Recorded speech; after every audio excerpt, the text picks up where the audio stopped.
Assalamualaikum warahmatullahi wabarakatuh. Perkenalkan, nama saya Koirunisa Kurotul Fadila dari kelas 9C. Pada pembelajaran ilmu pengetahuan sosial atau IPS kali ini, saya akan membahas tentang faktor yang menghambat perdagangan internasional.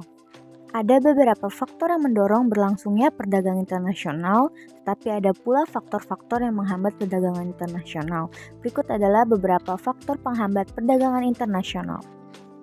A. Kondisi negara yang tidak aman. Stabilitas negara sangat berpengaruh terhadap kepercayaan negara lain untuk melakukan kerjasama perdagangan internasional. Semakin aman sebuah negara, maka tingkat kepercayaan negara lain semakin tinggi dan sebaliknya. Oleh karena itu, sangat penting bagi sebuah negara untuk menjaga stabilitas nasional guna menumbuhkan kepercayaan negara lain. B. Kurs mata uang yang tidak stabil. Kurs mata uang yang tidak stabil membuat para eksportir ataupun importir mengalami kesulitan dalam menentukan harga valuta asing. Kesulitan tersebut berdampak pula terhadap harga penawaran maupun permintaan dalam perdagangan. Hal ini membuat para pedagang internasional enggan melakukan kegiatan ekspor dan impor. C. Kebijakan ekonomi internasional yang dilakukan oleh pemerintah. Tiap-tiap negara memiliki kebijakan tersendiri terkait dengan upaya untuk melindungi perekonomian di dalam negerinya dari pengaruh perdagangan internasional atau yang disebut dengan istilah proteksi. Beberapa upaya yang biasa dilakukan negara dalam upaya proteksi atau melindungi industri-industri di dalam negeri adalah sebagai berikut. Yang pertama yaitu tarif dan biaya masuk. Dikenakannya tarif atau biaya masuk yang tinggi bagi barang luar negeri akan mengakibatkan harga barang tersebut kalah bersaing dengan barang dalam negeri. Yang kedua yaitu kuota. Kuota adalah pembatasan jumlah barang impor yang boleh masuk ke dalam negeri.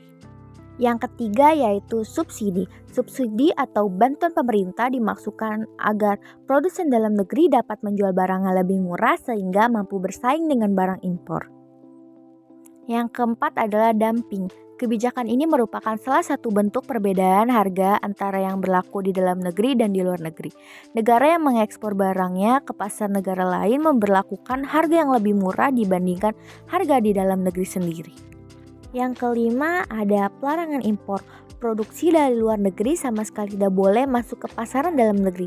Sebagai contoh, harga sepatu buatan Indonesia jauh lebih murah dibandingkan harga sepatu buatan Malaysia. Akan tetapi, karena pemerintah Malaysia melarang impor, maka sepatu Indonesia tidak boleh masuk ke pasar Malaysia. Dan yang terakhir ada pelarangan ekspor. Produksi dari dalam negeri sama sekali tidak boleh dijual ke pasaran luar negeri.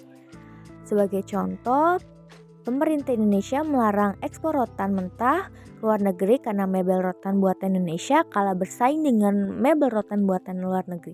Padahal rotannya berasal dari Indonesia. Proses dan prosedur ekspor impor yang panjang dan relatif memakan waktu yang lama, terdapat banyak persyaratan yang harus dipenuhi oleh pelaku ekspor impor.